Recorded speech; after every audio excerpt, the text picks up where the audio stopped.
시청자 여러분 안녕하십니까? 굿모닝 YTN 1부 시작합니다. 네, 우리 군의 첫 독자 정찰 위성이 목표 궤도에 진입해 해외 지상국과도 성공적으로 교신했습니다. 한국 시각으로 오늘 새벽 3시 19분 미국 캘리포니아주 반덴버그 우주기지에서 발사된 우리 군의 1호 정찰 위성은 조금 전인 새벽 4시 37분 해외 지상국과의 최초 교신에도 성공했습니다. 앞서 3시 33분 위성은 발사체에서 분리돼 목표 궤도에 정상적으로 진입했습니다. 지상국과의 교신도 이뤄진 만큼 이번 위성 발사 임무는 성공한 것으로 평가됩니다. 위성은 5시간여 뒤에는 우리 국내 지상국과도 교신을 시도할 예정입니다. 우리 군은 오늘 발사된 2호 IR 위성 외에 앞으로 4기의 추가 군사정찰 위성을 쏘아 올릴 계획입니다. 추가 발사되는 위성은 주 야간은 물론 악천후에도 관측이 가능한 전천후 감시 위성으로 킬체인의 눈을 완성한다는 계획입니다. 조수영 기자입니다. 이번에 쏘아 올린 2호 IR 정찰 위성의 해상도는 30에서 50cm급으로 알려졌습니다. 수백 킬로미터 상공에서 광학 카메라와 열상 장비로 30에서 50cm 크기의 지상 물체를 구별할 수 있는 성능입니다. 내년부터는 합성 개구 레이더, 즉 고성능 영상 레이더 기술을 적용하는 쌀 위성 4기를 차례로 쏘아 올립니다. 군은 두 위성 모두 서브미터, 즉 군사정찰 위성의 기준점으로 평가받는 1m 이하의 해상도로 세계 5위 이내 성능을 갖고 있다고 강조했습니다. 쌀 위성은 특히 레이더 정보를 이용하기 때문에 주 야간은 물론 악천후에도 영상 정보를 획득할 수 있습니다. 2호하고 쌀가 두 개가 조합을 이루면은 결국은 뭐냐면 24시간 전천후 내가 원하는 목표물을 탐지할 수 있다. 그리고 또 감시, 추적 활동을 할 수 있다. 정찰 위성 5기를 모두 갖추면 2시간 단위로 핵미사일 기지 등 북한의 주요 표적을 살펴볼 수 있습니다. 여기에 별도의 초소형 군사위성도 여러 기 발사해 2시간의 감시 공백도 메울 계획입니다. 4.25 사업은 우리 군 독자 북핵 대응 전략인 삼축체계 가운데 킬체인의 눈을 확보하는 사업인데 핵과 대량 살상 무기의 확증적 공격 징후를 포착하면 선제 타격할 수 있는 개념도 포함돼 있어 북핵 억제의 핵심 수단으로 꼽힙니다. 킬체인은 적의 공격 징후를 사전에 탐지해 선제 공격으로 무력화하겠다는 것으로 이동 시 발사대 등의 움직임을 탐지하기 위해 정찰 위성 자산이 핵심이라 할 수 있습니다. 군사정찰 위성 5기를 확보하는 사업에는 모두 1조 2천억 원 정도가 투입됩니다. 적의 공격 징후를 미리 포착하는 정찰 위성은 한국형 미사일 방어 체계 KAMD를 작동시키는 선결 조건으로 향후 대량 응징 보복 KMPR 수단까지 확보하면 조건에 기초한 전시작전권 전환도 탄력을 받을 것으로 보입니다. YTN 조수연입니다. 네, 이처럼 우리가 독자 개발한 군 정찰 위성 1호기가 미국 캘리포니아 반덴버그 우주군 기지에서 정상적으로 발사됐는데요. 조금 전 해외 지상국의 최초 교신에도 성공을 했고 5시간 가까이 지나면 국내 지상국과의 교신이 이루어질 계획입니다. 이번 위성 발사의 책임자이신 국방과학연구소 ADD 위성체계단장인 김경근 박사님과 함께 관련 소식 계속 알아보겠습니다. 안녕하십니까? 어서 오세요. 네, 안녕하세요. 네, 자 오늘 새벽 3시 19분에 이제 우리 군의 1호 정찰 위성이 발사가 됐고 네네. 조금 전 한 20분 전쯤에 해외 지상국과의 최초 교신이 성공을 했다고 하는데요. 네네. 이건 어떤 의미로 볼 수 있을까요? 아까 3시 19분에 발사되고 나서 아까 제가 말씀드렸듯이 1시간 한 20분 정도 후에 노르웨이에 있는 트롬스에 있는 안테나와 이제 교신을 시도를 하는데 조금 전에 이제 확인한 사항으로는 그 위성에서 정상적으로 신호가 들어오고 또 저희가 위성 쪽으로 신호를 정상적으로 보내고 그게 확인이 됐습니다. 네. 예, 됐고 그 다음에 이제 또 한 번 더 돌고 나서 6시 조금 지나서 또 그 다음 상황을 또 체크를 할 겁니다. 네, 이제 최초 교신이 이제 해외와 이루어졌고, 네. 그럼 이제 국내 지상국과도 교신이 예정돼 있는데 네. 언제쯤 이루어지고 저희가 어떻게 좀 확인을 할 수 있을까요? 지금 3번 있는 게 아까 방금 이제 확인을 했고 그다음 6시 이후에 한 번 더 트롬스에서 확인을 하고 네. 그다음 9시 반쯤에 저희 제주 쪽에 있는 안테나로 정보가 들어옵니다. 네. 그때쯤 되면은 두 번째인 트롬스에서는 아마 그 태양 솔라 패널이 펴지고 나서 그 상태를 체크할 수 있을 것 같고 예. 9시 반쯤에는 모든 어떤 위성의 어떤 컴포넌트들 그 장비들의 정상 여부를 확인할 수 있을 것 같습니다. 네. 네. 자, 그러면 위성이 정상 궤도에는 일단 진입했다고 지금 볼 수 있는 네, 거잖아요. 맞습니다. 네. 그러면 초기에는 이 군사정찰 위성이 어떤 식으로 좀 운용이 될까요? 초기에는 아까 말씀드린 것처럼 그 안에 워낙 많은 장비들이 있다 보니까 네. 하나씩 작동시켜가면서 상태를 확인을 합니다. 상태를 다 확인하고 정상적인 걸 다 확인한 후에 그 다음에는 이제 그 본체에 대한 상태를 확인한 후에 그 다음에 광학계라든가 이런 걸 다 체크를 합니다. 체크를 하고 나서 그 다음에 기본적인 동작을 체크하고 그리고 나서는 이제 이 위성이 낼 수 있는 여러 가지 성능들이 있거든요. 네. 그 성능들에 대해서 시험을 하고 체크를 하고 하는 과정을 거치게 됩니다. 네. 그 이후에 이제 그 과정을 시험 평가라고 하는 거고 그 시험 평가 과정 이후에 이제 군이 운용할 수 있는 상황이 아. 된다고 보시면 될 것 같습니다. 그 시험 평가 기간이 그러면 한 최소한 어느 정도 빠르면 어느 정도 걸린다. 지금 이렇게 저희가 예상하기로는 시험 평가를 한 몇 개월 정도 할 걸로 보고 있습니다만 최대한 좀 빨리 해가지고 군이 바로 운용할 수 있도록 하기 위해서 좀 노력을 하고 있습니다. 그럼 네. 빠르다면 네. 군이 이제 이거를 전력화할 수 있는, 사용할 네네. 수 있는 그 시점은 어느 정도로 볼 수 있을까요? 원래 저희가 공식적으로는 외부에 밝히기로는 6개월, 7개월 정도 이야기를 네. 했는데 그거보다는 좀 더 땡겨 주는 게 아무래도 맞겠죠. 네. 노력할 겁니다. 네. 그러면 그 궤도에 안착을 했으니까요. 이제 네. 명실공히 군사정찰 위성 그러니까 전력화 가능하다. 이것은 네. 그 점검이 끝난 다음에 바로 그렇게 되는 겁니까? 아니면 그 다음에 또 군사적인 어떤 그 시험을 해본 다음에 그 다음에 결정이 됩니까? 이제 아무래도 이게 이제 우주 그 위성이긴 하지만 우주 무기 체계 하나입니다. 우주 네. 무기 체계다 보니까 이제 일반적으로 저희가 뭐 지상에서 아시는 최근에 뭐 많이 하는 뭐 K9 자주포나 이런 것들도 예전에 개발할 때는 필요한 성능을 만족시키는지를 다 테스트를 합니다. 그 마찬가지로 이 위성도 위성에 요구됐던 여러 가지 성능이 있기 때문에 그 성능들을 하나하나 체크를 해서 기준을 만족하는지 그걸 다 체크를 하는데 그 체크 과정 자체가 이제 평가 과정이고 그 평가 과정이 거쳐서 군이 쓸 수 있는 상태가 요구한 것대로 지금 성능이 나온다. 이렇게 되면 이제 전투용 적합 이렇게 해가지고 그 다음에 운용을 하는 그런 상황입니다. 네, 조금 전 말씀하시기로는 위성이긴 하지만 우주 무기 체계다라고 말씀을 해주셨어요.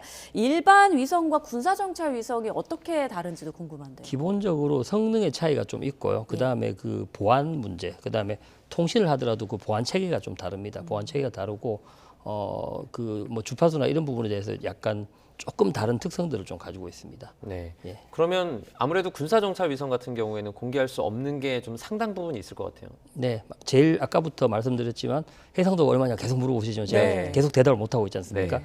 말을 할 수가 없습니다. 가장 기본적인 것부터 해가지고. 아, 그러면 지금 북한은 3m급 해상도로 알려져 있고 지금 이제 언론에서는 그렇게 나와 그렇게 있죠. 알려져 있고 예. 또 우리 정찰 위성은 그보다는 확실히 훨씬 네네. 좋다. 네. 이렇게까지만 말씀을 네, 해주시면 이야기 드릴 수 있는 게 일반적으로 뭐 북한이 3인지 5인지 문제는 그거는 그냥 추정치긴 한데 네네. 네. 뭐 어느 정도 상황을 봤을 때는 그 정도로 보이고요. 그다음에 저희 쪽 같은 경우는 일반적인 광학적인 상용 위성 같은 경우는 한 1m 언저리인데 그거보다 조금 좋은 게 저희 사실은 다목적 위성들이 그런데 그거보다도 지금 저희는 가장 최신형이기 때문에 더 좋은 상태라고 보시면 됩니다. 네. 예. 구체적인 해상도 말씀해 주실 수 없다고 언급해 주셨는데 그러면 네. 미국에는 키홀 같은 게 있지 않습니까? 네, 네. 상당히 발전된 한 네. 5cm라고 알려진 네. 5cm의 크기까지 볼 수 있다고 알려진 건데 네.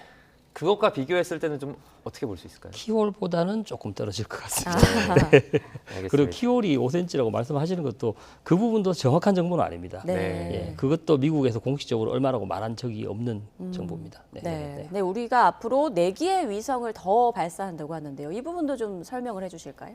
지금 이제 이번에 올린 거는 저희가 광학위성이라고 해서 사람 눈이 보는 거하고 똑같은 영상을 얻는 위성이라고 보시면 되고 내년부터 이제 발사될 그 영상 레이더 그러니까 결국은 전파를 발사해 가지고 그 받아 가지고 다시 식별하는 그런 기능을 하는 건데 이 부분은 우리가 광학 같은 경우는 구름이 끼고 이렇게 되면 안 보이지 않습니까? 네. 그런 것도 있고 또 야간에는 또 안 보일 수도 있고 그래서 물론 적외선을 탑재하긴 하지만 적외선 해상도가 좀 떨어지고요.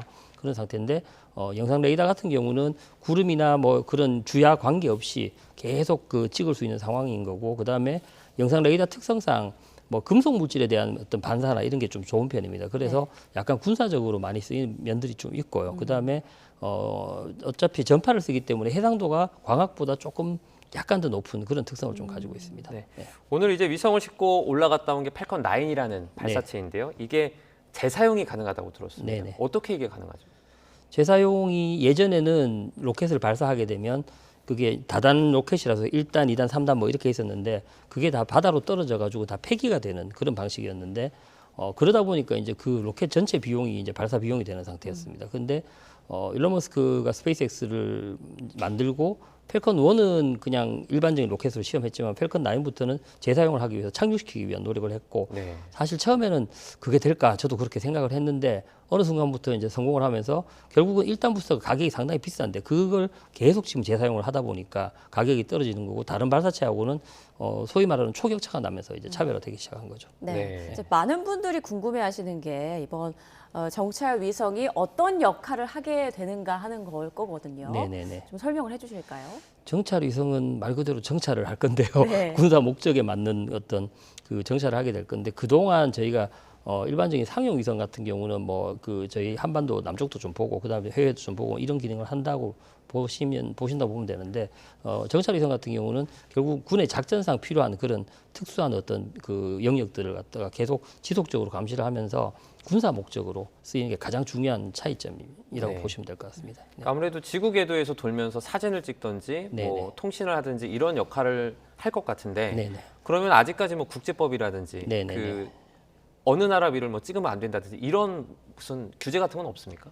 그런 규제가 있는 건 아닌데 네. 근데 이제 조금 다른 게 광학위성 같은 경우는 사실은 어떤 전파를 발생시키지 않습니다. 그렇기 때문에 사실은 찍어도 뭐 알 수가 없는 상태이긴 한데 레이더 위성 같은 경우는 전파를 발생시키는 부분이 있기 때문에 그런 부분에 대해서는 국제적으로 서로 간에 어떤 좀 조율과 합의가 필요한 부분들이 좀 있습니다. 네. 이제 북한이 최근 위성을 쏘아 올렸고 그리고 뭐 펜타곤을 찍었다 뭐 이런 네. 얘기까지 하고 있지 않습니까? 네네네네. 북한의 위성과 좀 비교해 본다면 어떻게 얘기를 할 수 있을까요?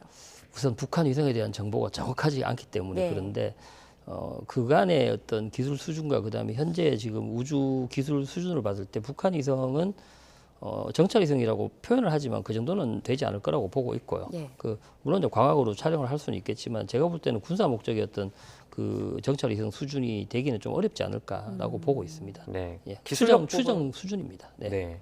그러면 이제 북한 위성과 네. 기술력 부분을 조금 떠나서 네. 이 발사한 시기가 네네. 오묘하게 조금 겹치는 게 있어요. 네네. 우리나라가 혹시 북한이 이제 성공하자마자 네. 좀 조급하게 당긴 거 아니야 이런 말도 나오겠는데 이건 어떻게 보십니까? 그건 아니고 저희가 스페이스X하고 처음부터 계약할 때부터 네. 네. 지금 하기로 한 거거든요. 아, 지금 하기로 한 건데 이제 북한이 몇 번 이렇게 실패를 하다가 네.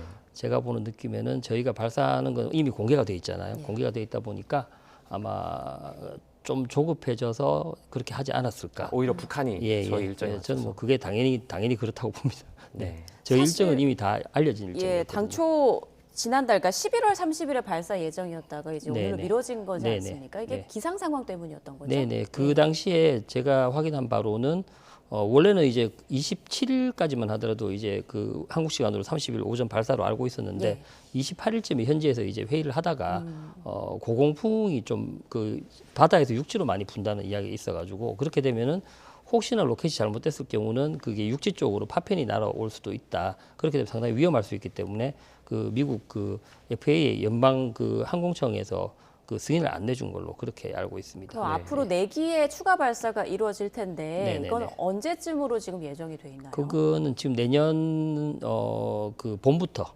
해가지고 24년, 25년에 그렇게 발사장 자체도 지금 반덴버그가 아니고 미국 동부에 있는 플로리다 쪽에서 발사를 할 예정입니다. 네. 네. 이제 오늘 발사한 군사정찰 위성이 EOIR이고 EOIR. 그 다음에 쏠 게 싸 위성이지 네, 않습니까? 네. 이게 정식 명칭입니까 아니면 이름이 없는 그 겁니까? 이름이 어떻게? 좀 어렵습니다. EOIR 사이를 네. 네. 정식 명칭을 지을 겁니다. 네. 지을 건데 내부적으로 지금 한번 저기 연구소 안에도 한번 공모를 하자 이렇게 해가지고 이야기를 해놓고는 있는데 네. 사실은 이런 게 있더라고요. 좀 괜찮아 보이는 명칭이 있으면 이미 딴 게 쓰고 있더라고요. 네. 그래서 지금 뭔가 그 중간에서 명칭을 하나 찾아야 되는데 그걸 아마 지금 위성에 대한 명칭을 짓겠다는 생각을 그렇게 안 하고 있다가 최근에 이거 이름을 지어야 되겠다는 이야기 있어가지고 지금 조만간에 이름 짓도록 하겠습니다. 네. 자, 이번이 우리나라의 독자적인 첫 군사 정찰 위성이지 않습니까? 네네네. 그렇다면 지금까지는 네. 미국에 계속 의존을 해왔던 건가요? 기본적으로 좀 고성능 그 첩보에 대해서는 미국의 어떤 자산에 의존한 거 맞고 네. 그다음에 국내에서도 사실은 다목적 위성이라고 여러 가지 목적으로 쓰이는 위성을 그동안 항우연과 그다음에 같이 개발을 한 게 있거든요. 그런 걸 이제 활용을 하고는 있었지만 위성의 대수도 좀 부족하고 성능도 조금 떨어지다 보니까 지금 사실은 저희가 올라가는 사유 사업들에서 올라가는 위성이 현재 지금 국내에서 개발된 것 중에 해상도가 가장 높은 편입니다. 그러니까 이제는 이제 그 군 목적으로 안보 목적으로 쓰기가 훨씬 좋아진 거죠. 예. 그러면 저희도 이제 기술 발전이 계속 될 테니까 네. 우리나라 그 남쪽에도 그 로켓 쏘아 올리는 곳이 있지 않습니까? 예, 지금 나로 우주센터가 있습니다. 그곳에서 이제 발사할 수 있는 어떤 네. 그런 뭐 기술 개발 이런 것도 진행 중입니까? 지금 아시는 것처럼 국내에서 지금 저희 액체로 발사하는 액체 발사체가 지금 누리호가 이미 성공을 했고, 그다음에 뭐 최근에 여기저기 정보가 좀 나오지만 이제 그 미사일 지침 풀리고 나서 고체 발사체가 개발이 되다 보니까 그 부분도 지금 빠르게 올라가고 있거든요. 그렇게 되면 결국 국내에서도 저 위성 발사를 할 수 있는 상황이 될 거고, 그러면 지금은 이제 저희가 저 사유 사업을 시작할 때는 국내 발사체가 없다 보니까 저렇게 해외 발사체에 의존을 하는데, 조만간에 몇 년 내로는 저희 발사체로 저희 위성을 올리는 그런 시기가 곧 올 겁니다. 네, 네. 조금 전에 이제 425 사업이라고 말씀을 해주셨는데 네네. 지금 이제 처음 들으신 분들도 계실 것 같아요. 네. 설명을 해주실까요? 아까 말씀하셨던 예. 이름 없는 그 EOIR과 이름 없는 싸를 이렇게 싸 25 이렇게 하니까 숫자가 425가 아니고 425. 예. 그냥 그 일하는 그때 연구원들이 뭐 명칭 뭘로 할래 이렇게 이야기하다가 그냥 그렇게 지은 겁니다. 죄송하지만 이름을 진짜 아주 쉽게 지으셨네요. 네, 이 이름을 아주 쉽게, 사업 이름은 아주 쉽게 지었고 이제는 올라간 위성 이름을 지어야 됩니다. 그런데 네. 아마 저렇게 한번 위성 이름을 짓게 되면 저게 1호, 2호 이렇게 계속 갈 것 같습니다. 네, 알겠습니다. 오늘 뭐 여기까지 듣도록 하겠습니다. 지금까지 위성 발사 책임자시죠. 국방과학연구소 김경근 박사님과 함께 관련 소식 살펴봤습니다. 고맙습니다. 네, 감사합니다.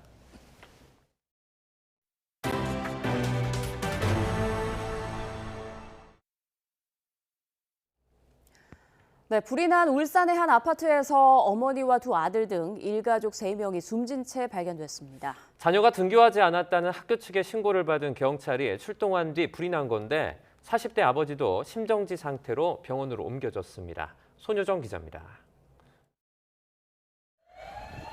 아파트 단지에 구급차와 경찰차 여러 대가 모여 있고 소방관이 다급히 건물 안으로 들어갑니다.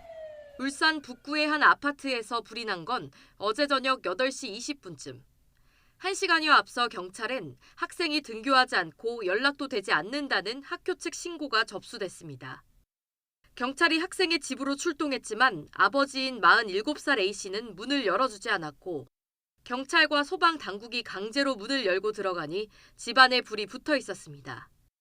문을 두드리니까 안에 남성분이 계셨었고 조금 기다려달라 하고 문을 닫으셨어요. 그러고 나서 이제 안에서 방화를 했는지 그렇게 추정을 하고 있는데 불은 30분 만에 꺼졌지만 방 안에서 46살 어머니와 각각 중학생, 고등학생인 아들 2명이 숨진 채 발견됐습니다. A씨도 연기를 마셔 심정지 상태로 병원에 옮겨졌는데 경찰은 부검과 주변인 진술을 바탕으로 정확한 사건 경위를 조사하고 있습니다. 불길을 잡기 위해 쉴 새 없이 굵은 물줄기를 쏘아보지만 식당은 불에 타 폭삭 주저앉아 버렸습니다. 어젯밤 9시쯤 세종시 장군면 도계리에 있는 음식점에서 불이 나 건물이 모두 탔습니다. 영업이 끝난 시간이라 식당 안에는 아무도 없었습니다. 소방당국은 식당 겉 지붕에서 시작된 불씨가 건물 전체로 옮겨붙은 것으로 추정하고 있습니다. 비슷한 시각 경북 영천에선 고속도로를 달리던 승용차에 불이 났습니다. 운전자가 차량을 갓길에 대고 대피해 다친 사람은 없었지만 진화 작업을 위해 일부 도로가 통제되면서 한때 정체가 빚어졌습니다. YTN 손효정입니다. 휴전이 깨지자마자 이스라엘이 가자 지구 전역 200여 곳을 공습해 하루 만에 사망자가 100명을 넘었습니다. 카타르와 이집트 등이 다시 중재에 나섰지만 레바논 헤즈볼라가 이스라엘 북부를 공격하는 등 긴장이 확산하고 있습니다. 보도에 이상순 기자입니다. 이집트 접경 지역 라파의 한 아파트가 잿더미가 됐습니다. 휴전이 깨지자마자 이스라엘의 미사일이 날아들었습니다. اما اخويا خلينا طبعا كنا جايين من الدار تاعت اخويا والمحلات نخلي يعني الاغراض والطقم وهذا. 가자지구 남부 칸 유니스의 병원에도 이스라엘의 공습으로 죽거나 다친 사람들이 밀려들었습니다. نحن نتحدث عن 32 شهيد خلال الثلاث ساعات الأولى مع انتهاء الهدنة الإنسانية. 하마스가 통치하는 가자지구 보건부에 따르면 교전 재개 하루 만에 100명 넘게 숨지고 수백 명이 부상한 것으로 전해졌습니다. 이스라엘은 하마스가 풀어주기로 한 여성인질 10명을 석방하지 않고 로켓 공격을 하는 등 먼저 협정을 파기했다고 주장했습니다. The Hamas army of terror in the Gaza Strip violated the terms of the agreed framework and launched rocket fire at Israeli communities. 하지만 하마스는 이스라엘과 미국 측에 휴전 파기 책임을 돌렸습니다. 베냐민 네타냐후 이스라엘 총리가 토니 블링컨 미 국무장관을 만나고 태도가 돌변했다는 겁니다. الطرف الإسرائيلي يوم أمس بالليل كان واضح أنه هو يريد العودة إلى القتال. جرى طرح أكثر من فكرة من قبل الوسطاء. نحن تجاوبنا مع 3 أفكار منها ورغم ذلك الإسرائيلي كان يقول لا لا لا في كل مرة. 카타르와 이집트 등 주변국들이 다시 중재에 나서고는 있지만 긴장이 확산하고 있습니다. 당장 레바논 남부의 친이란 무장 세력 헤즈볼라가 이스라엘 북부 접경 지역을 드론으로 공격했습니다. أن لبنان بمنأى عن الاستهداف الصهيوني وأن المجريات في غزة لا يمكن أن تؤثر على الوضع الموجود في لبنان. 앞서 7일간의 휴전 기간 동안 하마스는 이스라엘인 80명과 외국인 25명 등 인질 105명을, 이스라엘은 팔레스타인 수감자 240명을 석방했습니다. 아직 하마스에 억류 중인 인질은 137명가량으로 추정됩니다. YTN 이상순입니다. 국내 정치권 상황 보겠습니다. 이동관 방송통신위원장이 국회 탄핵안 처리를 앞두고 사의를 표명하자 윤석열 대통령은 이를 받아들여 면직안을 제거했습니다. 이 위원장은 거야의 압력에 떠밀려서도 아니고 야당이 주장하는 것처럼 정치적 꼼수는 더더욱 아니라고 말했습니다. 류한홍 기자입니다. 이동관 방송통신위원장 사임은 취임 95일 만에 전격적으로 이루어졌습니다. 사퇴 입장을 설명하는 기자 간담회에서 이 위원장은 거야의 압력에 떠밀려서도 야당이 주장하는 정치적 꼼수도 아니라고 밝혔습니다. 탄핵 소추가 이루어지면 결과가 나오기까지 방통위가 식물 상태가 되고 여야 공방으로 국회가 마비되는 상황은 피하는 게 공직자 도리라고 말했습니다. 이런 탄핵 폭주는 비판받아서 마땅합니다. 그러나 국정을 책임지고 있는 입장에서는 대의와 대국을 우선 해야 한다고 생각합니다. 저는 국회의 권한을 남용해 마구잡이로 탄핵을 남발하는 민주당의 헌정질서 유린 행위에 대해서는 앞으로도 그 부당성을 알리고 계속 싸워나갈 것입니다. 이 위원장은 자진해서 윤석열 대통령에게 사의를 표명했고 윤석열 대통령은 반나절 만에 사의를 받아들여 면직안을 제거했습니다. 이에 따라 방통위는 이상인 부위원장이 위원장 직무대행을 맡는 1인 체제가 돼 당분간 중요한 역할을 할 수 없는 식물 상태가 됐습니다. 방통위 회의는 제적위원 과반수로 안건을 의결하는데 이상인 부위원장 1명으로는 의결이 어렵기 때문입니다. 당장 연말에 예정된 지상파 방송사들의 제어가 심사 등 중요 현안 처리에 혼란이 불가피해 보입니다. 이에 따라 용산 대통령실이 조만간 후임자를 임명할 것이란 관측이 나오고 있습니다. 국회에 인사청문 요청서를 보내고 국회가 20일 이내 청문회를 여는 등 과정을 고려하면 빨라도 이번 달 말은 돼야 새 위원장 취임이 가능해 보입니다. YTN 류한홍입니다. 이처럼 탄핵안 처리가 예고됐던 국회 본회의 전 윤 대통령이 이동관 방통위원장의 사표를 수리하면서 이 위원장 탄핵안은 표결 절차 없이 자동 폐기 과정을 밟게 됐습니다. 하지만 나머지 검사 2명의 탄핵안은 예상대로 민주당 주도로 국회 문턱을 넘었습니다. 강민경 기자입니다.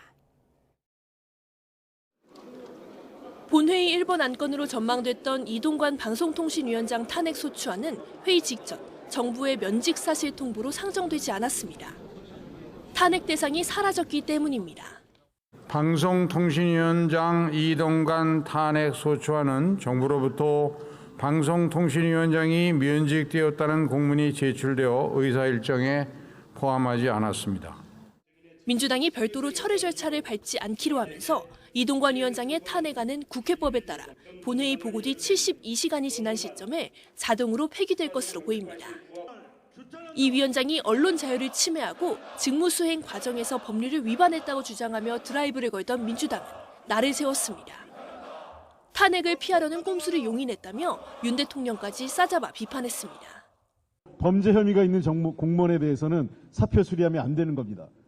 파면 조치를 하든가 아니면 잘못된 게 없다고 생각하면 국회가 추진하는 헌법적 절차인 탄핵 절차에 순순히 응했어야 되는 겁니다.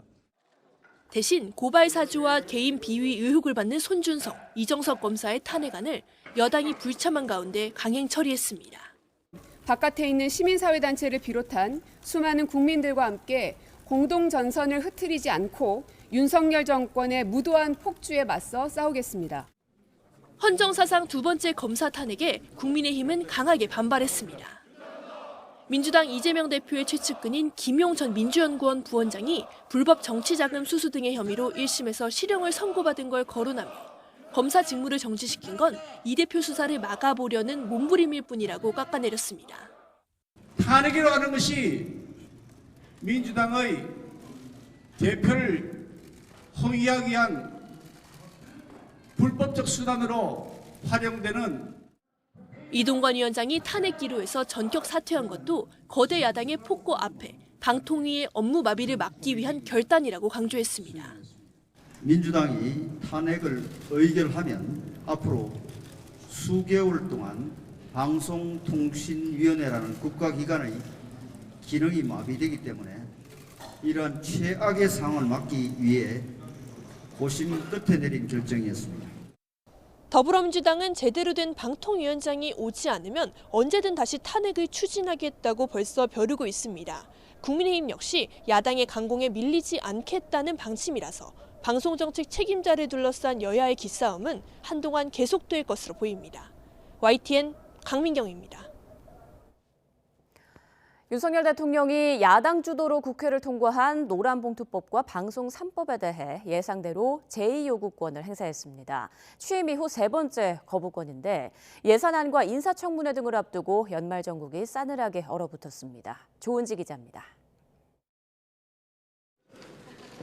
노란봉투법과 방송 3법은 더불어민주당을 앞세운 거대 야당이 국회 법제사법위원회를 건너뛰고 본회의에서 15분 만에 단독 처리했습니다. 이걸 그대로 공포할지 제동을 걸지 처리 시한인 2일을 하루 앞두고 정부가 임시 국무회의를 열었습니다. 의사봉을 잡은 한덕수 국무총리는 정부가 부작용을 여러 차례 설명했는데도 충분한 논의 없이 통과돼 매우 유감스럽고 안타깝다고 말했습니다.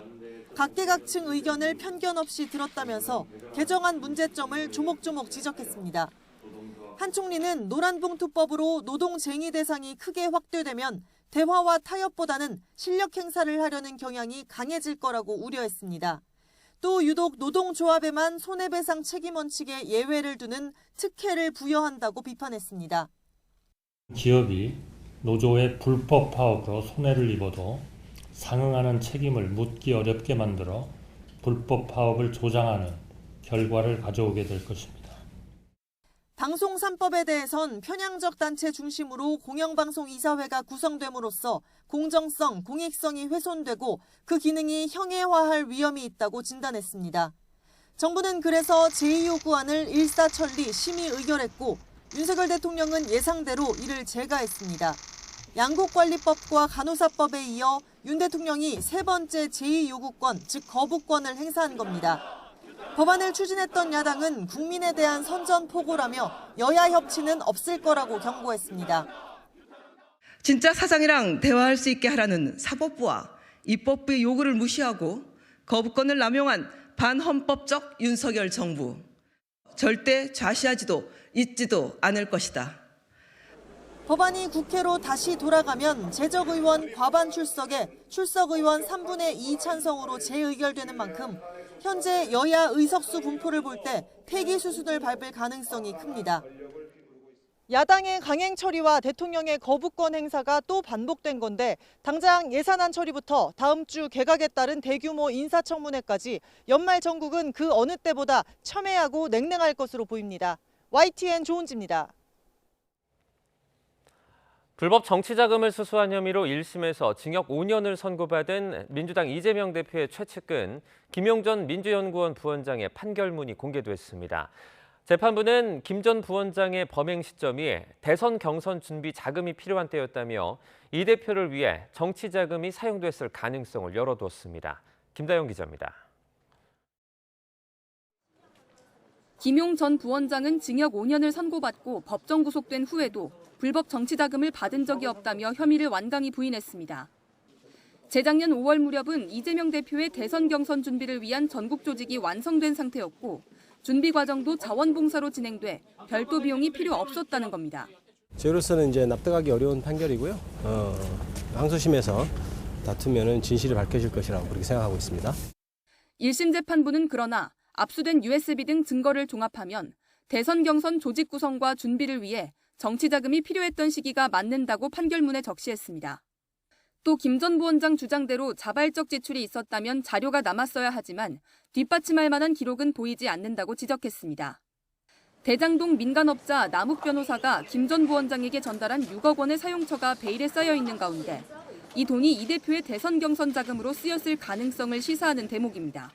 재판부는 김 전 부원장과 유동규 전 성남도시개발공사 본부장, 정진상 전 정무조정실장을 이 대표의 성공을 바라는 의형제로 표현하기도 했습니다. 이들이 10년 넘게 교류하며 이 대표 정치 활동에 도움이 되도록 성남시 개발 사업을 담당했고 다양한 방식으로 선거 활동을 조력했다는 겁니다. 판결문엔 대장동 업자들이 나눈 대화가 녹음된 이른바 정영학 녹취록 일부도 포함됐습니다. 녹취록에 여러 허언이 있다는 화천대유 대주주 김만배 씨 반박과 달리 장기간 같은 취지로 반복적인 발언이 이루어졌다며 단순히 허언으로 치부할 수 없다는 게 재판부 판단입니다. 유 전 본부장 증언도 일관되고 세밀하다며 신빙성을 인정한 데 더해 재판부가 정영학 녹취록 일부까지 받아들이면서 의혹의 정점에 있는 이 대표 재판에 더욱 불리하게 작용할 수 있다는 관측이 나옵니다. YTN 김다현입니다. 지난 9월 구속영장이 기각된 이후 잠잠하던 더불어민주당 이재명 대표의 사법 리스크가 최측근인 김용전 민주연구원 부원장이 불법 정치자금 수수 등의 혐의로 1심에서 실형을 선고받은 이후 재점화되는 분위기입니다. 특히 당내 경쟁자인 이낙연 전 대표까지 최근 잇따라 이재명 대표 체제를 겨냥해 날선 발언을 쏟아내고 있어 그 배경에 관심이 쏠립니다. 안윤학 기자입니다. 김용 전 민주연구원 부원장이 불법 정치자금 수수 혐의로 1심에서 징역 5년을 선고받자 이재명 대표는 적잖이 당혹스러워한 것으로 전해졌습니다. 대선 당시 경선 자금이 넉넉해 범죄를 저질렀을 개연성이 적고 그동안 재판 흐름상 실형이 선고될 줄은 예상치 못했다는 겁니다. 아직 재판이 끝난 게 아니어서 좀 더 지켜보도록 하겠습니다. 좀 많이 선고가 됐다고 생각하세요?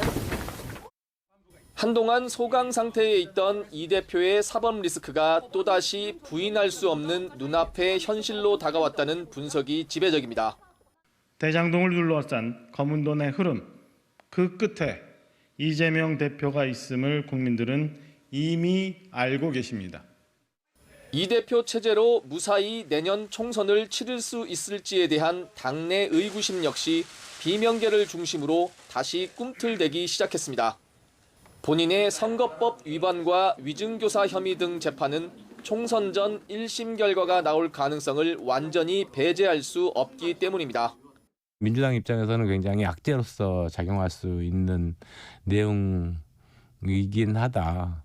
그래서 이거를 어떻게 민주당 입장에서 악재를 최소화하면서 공교롭게도 이 대표의 정치적 입지가 다소 흔들리는 이 시기 이낙연 전 대표의 발언과 행보는 적잖은 파장을 몰고 왔습니다. 이 대표 사법 리스크와 리더십 문제로 총선이 걱정된다며 직격탄을 날렸고 신당의 문도 완전히 닫지 않으면서 일각에선 반 이재명의 기치를 내걸었다는 평가마저 나옵니다. 민주당은 도덕적 감수성이 무디어지고 어쩌다 내놓아도 사법 문제에 가려지곤 합니다. 양대 정당의 혁신은 이미 실패했거나 실패로 가고 있습니다. 이 대표는 침묵을 이어가고 있습니다. 아직은 이낙연계 내부에서조차 신당의 길은 현실적으로 쉽지가 않다는 목소리가 나오는 만큼 굳이 먼저 당 원로와 대립각을 세워봐야 정치적 실익이 없다고 판단한 것으로 보입니다.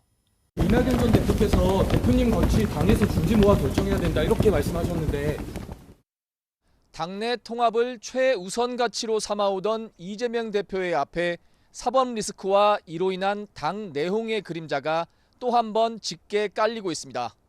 비명계 공천 불이익이 가시화하거나 총선 전 자신의 재판 결과가 부정적으로 나올 경우 당 갈등은 걷잡을 수 없이 확산할 것이란 전망이 적지 않습니다. YTN 안윤학입니다. 당 핵심 인사들의 용퇴를 거듭 촉구해온 국민의힘 혁신위원회가 기득권 장벽에다 인요한 위원장의 연이은 설화가 겹치면서 동력을 잃은 모습입니다. 별다른 성과 없이 결국 빈손으로 해산 수순을 밟는 것 아니냐는 관측이 나오는데 전권을 약속했던 지도부의 리더십 타격도 불가피할 전망입니다. 이종원 기자입니다. 보궐선거 참패 이후 여당 구원투수로 등판한 인요한 혁신위원장은 일선부터 여론의 주목을 한몸에 받았습니다. 이건희 회장님 말씀 중에 참 제가 깊이 생각한 게 와이프하고 아이만 빼고 다 바꿔야 된다. 곧바로 통합을 기치로 1호 혁신안을 선보여 관철했습니다. 당 주류에서 멀어져 있던 이준석 전 대표와 홍준표 대구시장의 징계 철회를 주도한 겁니다. 이슈몰이에 나서며 받은 탄력은 당 지도부와 중진, 친윤 핵심 그룹까지 겨냥한 용퇴욕으로 이어졌습니다. 당 지도부 및 중진, 대통령과 가까이 지내는 의원들은 총선 불출마를 선언하거나 아니면 수도권 지역에 하지만 당사자로 지목된 인사들의 요지부동에 인요한 혁신 이발 쇄신은 한 달 넘게 제자리 걸음입니다. 아직 때가 아니라는 지도부 답변이나 이른바 버스몰이에 나선 장제원 의원 등을 거듭 압박했지만 되려 인 위원장의 발언들이 논란을 키우며 발목이 잡혔습니다. 대통령에 직접으로 연락 온 건 아니고요. 지금 하고 있는 거를 그냥 소신껏 생각껏 맡아서 임무를 좀 끝까지 그렇게 거침없이 해라. 이런 신호가 와서요. 당무에 개입하지 않고 있는 대통령을 당내 문제와 관련돼서 언급하는 것은 바람직하지 않다고 생각합니다. 특히 계속된 러브콜에도 면전에서 면박만 준 이준석 전 대표의 부모를 비판한 건 인 위원장의 입지를 좁히는 결정적 계기가 됐습니다. 부모 끌어들여가지고 남욕하는 건 본 적이 없습니다. 네. 제가 12년 한동안 제가 당해본 일도 없고. 이후에도 실수는 실수고 혁신은 혁신이라며 기존 용퇴 권고를 정식 안건으로까지 의결했지만 눈에 띄는 성과는 없었습니다. 인 위원장의 전격적인 공천관리위원장 추천 요구가 더 큰 후폭풍을 불러왔습니다. 전권을 주신다고 공언하셨던 말씀이 허연이 아니면 저를 공관위원장으로 추천해 주시기 바랍니다. 인요한 위원장이 공관위원장이 되기 위한 그런 목표를 가지고 활동했다고 저는 생각하지 않습니다. 자리를 가지고서 논란을 벌이는 것이 적절하지 않아 보입니다. 인요한 혁신위의 활동 시한은 오는 24일까지입니다. 혁신안이 받아들여지지 않을 경우 조기 해산 카드로 압박 수위를 최대치로 끌어올릴 거란 전망이 적잖았지만 지금은 스스로 동력을 상실한 모습을 우려하는 목소리가 더 힘을 받는 분위기입니다. 시한을 못 박은 혁신위의 희생 요구를 국민의힘 지도부는 선을 넘은 거라고 보는 기류가 역력합니다. 그러나 출범 당시 김기현 대표가 인요한 위원장에게 전권을 공언했다는 점에서 빈손 혁신위가 현실화할 경우 김 대표 역시 책임에서 자유롭지 못할 거란 지적이 많습니다. YTN 이종원입니다. 국회가 정부의 내년도 예산안을 통과시켜야 하는 법정 시한이 바로 오늘입니다. 하지만 아직 심사도 다 마치지 못한 데다 탄핵안에 이어 쌍특검법 처리를 두고 여야 대치가 격해져 올해도 지각 예산 오명을 쓸 가능성이 커 보입니다. 김대겸 기자입니다. 657조 원 규모의 내년도 정부 예산안은 올해도 법정 시한 내 국회 처리가 사실상 어려워졌습니다. 지난달 30일까지 마쳐야 하는 예산 심사 기한은 이미 넘겼는데 여야는 여전히 책임을 서로에게 돌리고 있습니다. 예산 심사는 온데간데 없고 오로지 이재명 방탄만을 위해서 국회가 이렇게 악용되고 있는 사례를 세상에 정부 여당이 예산 심의와 예산 통과에 이렇게 무관심한 걸 본 적이 없습니다. 야당이 하지 말자고 해도 야당 설득해서 열심히 쫓아다니면서 결국 국회법에 따라 12월 1일 정부 원안이 그대로 본회의에 올라가자 민주당은 자체 예산안을 마련하겠다며 벼르고 있습니다. 연구개발 사업과 권력기관 특수활동비, 새만금 사업 관련 예산 등 쟁점을 두고 좀처럼 이견을 좁히지 못하는 겁니다. 지역화폐 관련 예산, 새만금 예산 이런 것들을 민주당이 계속 지속적으로 이슈화하고 있는 내용들이고 정부의 R&D 예산 삭감이라는 것은 숫자만 가지고 연구 현장의 상황과는 전혀 부합되지 않는 그런 삭감이기 때문에 심각한 것이죠. 하지만 국회 고유 권한인 예산안 감액과 달리 증액은 정부 동의가 필요해 여야 합의가 반드시 전제돼야 합니다. 내년 총선을 앞두고 지역구 예산과 각 당의 중점 정책 예산 확보를 고리로 막판 극적 타결 가능성도 있지만 현재 기준으론 전망이 밝지는 않습니다. 탄핵안 처리 과정에서 여야 갈등의 골이 깊어진 데다 민주당이 이번 정기국회 내 처리를 예고한 쌍특검법도 협상의 장애물로 꼽힙니다. 지난해 여야는 법정 시한을 훌쩍 넘긴 12월 24일에야 정부 예산안을 통과시켰습니다. 전국이 얼어붙을 대로 얼어붙은 가운데 이대로라면 자칫 지난해보다 예산안 통과가 늦어지는 거 아니냐는 우려도 나오고 있습니다. YTN 김대겸입니다. 병원에 가지 않고 화상으로 의사를 만나는 비대면 진료 가능 범위가 오는 15일부터 대폭 확대됩니다. 의료기관이 문을 닫는 야간이나 휴일에도 누구나 비대면으로 진료를 받을 수 있게 되면서 초진 허용 범위가 더 늘어나게 됐습니다. 김혜은 기자입니다. 지난 6월부터 시범 사업으로 진행되고 있는 비대면 진료 범위가 큰 폭으로 확대됩니다.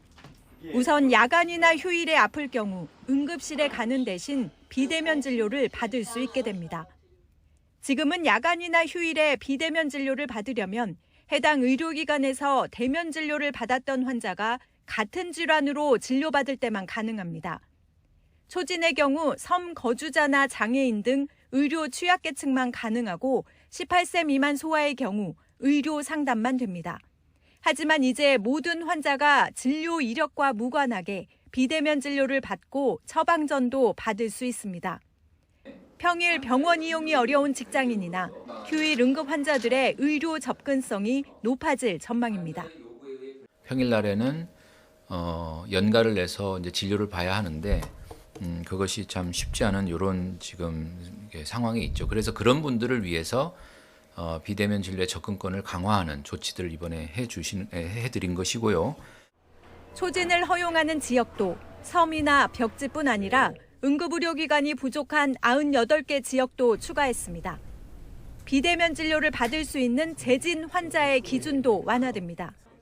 지금은 만성질환자는 1년 이내에, 그 외 환자는 30일 이내에 대면 진료를 받은 이력이 있어야 하고 같은 질환으로만 비대면 진료가 가능합니다. 하지만 이제 6개월 이내 대면 진료 경험이 있으면 같은 질환이 아니어도 가능합니다. 이렇게 기준이 완화되자 초진의 비대면 진료를 허락해서는 안 된다고 주장해온 의사단체는 반발하고 있습니다.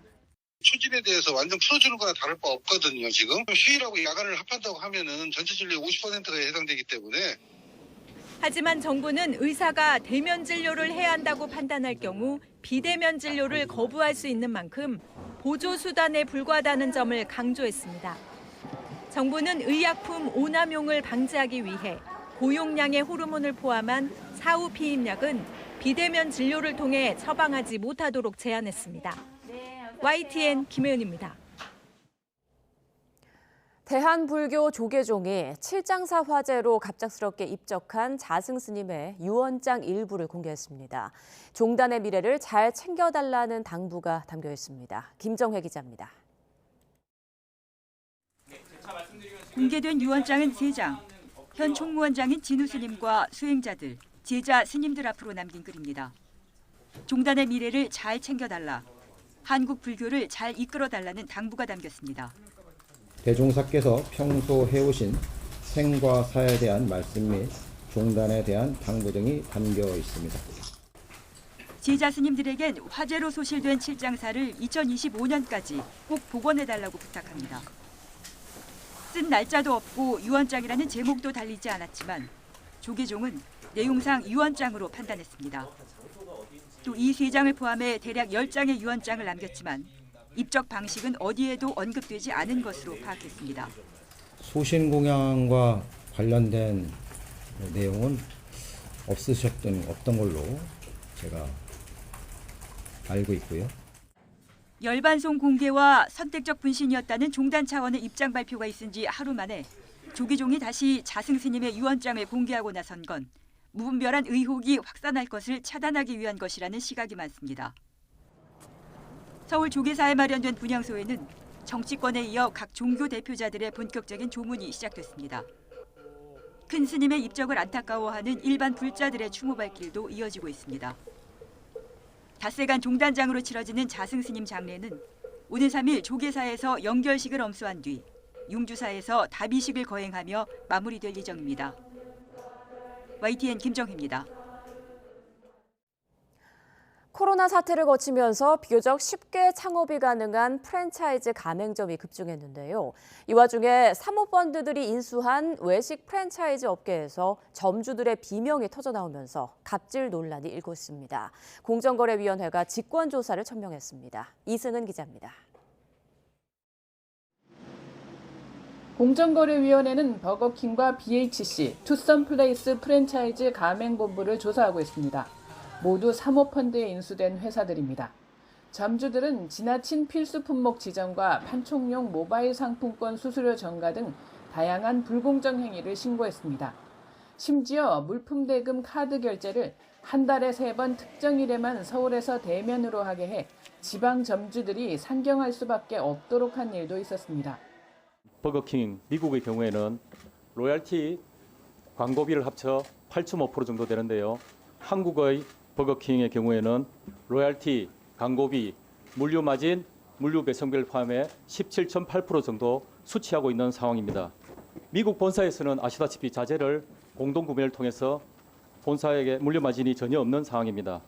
2020년 평균 차액 가맹급 지급 비율이 18%입니다. 근데 상대적으로는 경쟁 3사 같은 경우는 9%인데 2배인 거죠. 또한 본사를 비판한 가맹점에 대해서 BHC의 보복성 계약 해지. 기업 재무 상황을 개선해 기업 가치를 높인 뒤 매각하는 속성의 사모펀드. 로열티뿐만 아니라 필수 품목을 통한 유통 마진인 차액 가맹금, 가격 인상 등 여러 수익 창출 수단이 있는 외식 프랜차이즈를 잇따라 인수하고 있습니다.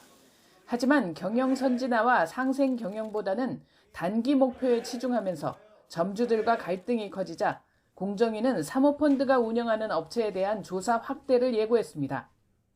내년에는 사모펀드 소유 가맹본부를 중심으로 과도한 필수 품목 지정 행위와 모바일 상품권 관련 판촉 행사 진행 시 사전에 가맹점주들로부터 제대로 동의를 받고 있는지 여부를 집중적으로 직권조사할 계획입니다.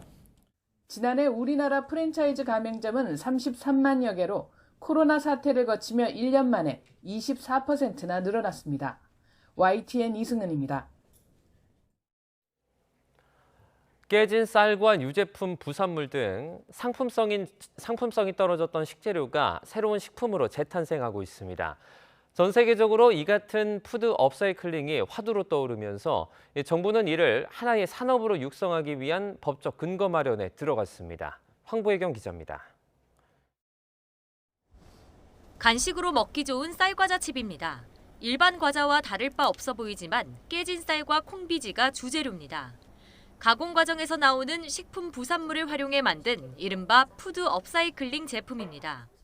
글로벌적으로도 확산되고 있는 푸드 업사이클링 트렌드에 맞춰서 즉석밥과 두부가 되지 못한 부산물들을 저희가 자사 사업장에서 수거하여 제품으로 만들었습니다.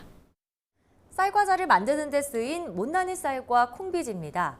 활용 가치가 떨어졌던 자투리 식재료가 과자 한 봉에 30% 가까이 들어갑니다. 치즈를 가공할 때 나오는 부산물인 유청은 전통주로 탈바꿈했습니다.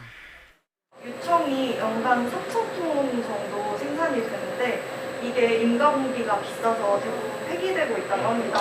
그래서 이를 액체 상태로 활용할 수 있는 방법을 찾다가 음식물 쓰레기를 줄일 수 있는 데다 영양소도 풍부해 긍정적인 반응입니다. 같은 술을 마시더라도 같은 음식을 먹더라도 그게 친환경적으로 제가 조금이나마 도움이 된다면 같이 적극적으로 참여하고 싶습니다. 다만 미국 등 해외에선 푸드 업사이클링 인증 제도가 도입되는 등 하나의 산업으로 자리 잡은 것과 달리 국내에선 아직 초기 단계입니다. 들이 생활 속에서 잘 정착이 되려면 좀 더 소비자로서도 좀 생활비를 좀 아낄 수 있는 측면이라든지 아니면 좀 소량이 나온다든지 이런 식으로 좀 접근이 쉬워지면 전 세계 푸드 업사이클링 시장이 오는 2032년 830억 달러, 100조 원 규모로 성장할 것으로 예상되는 가운데 농림축산식품부는 푸드 업사이클링의 법적 정의를 마련하는 관련법 개정 절차에 들어갔습니다. YTN 황보혜경입니다.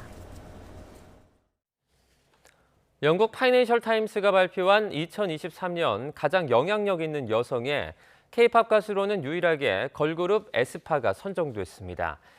파이낸셜 타임스 보도를 보면 에스파는 크리에이터 부문에서 팝스타 비욘세, 영화배우 겸 감독 마고 로비 등과 함께 25명 명단 안에 이름을 올렸습니다. 파이낸셜 타임스는 에스파에 대해서 코첼라 페스티벌 참석과 월드투어, 세계 앨범 연속 첫 주 판매량 100만 장 돌파 등의 기록을 세웠다고 평가했습니다.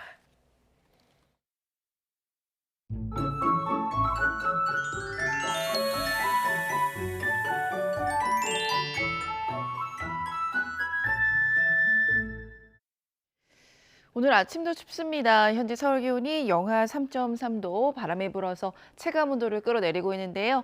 다행히 낮에는 7도까지 올라서 이맘때 기온을 회복하겠고 활동하기 한결 수월할 것으로 보입니다. 강원도를 중심으로 한파주의보가 또 동해안에는 여전히 건조주의보가 이어지고 있습니다. 불조심해 주시길 바랍니다. 오늘 밤 경기 북부와 강원도는 눈이나 비가 오겠습니다. 빙판길 유의해 주시길 바랍니다. 현재 기온 살펴보겠습니다. 현재 춘천은 영하 9.1도, 대구가 영하 2.8도고요. 낮 기온 살펴보면 서울이 7도, 대전 8도, 부산은 11도로 예상됩니다. 날씨였습니다. 굿모닝 YTN 1부 마칩니다. 잠시 후 5시 50분 2부에서 뵙겠습니다.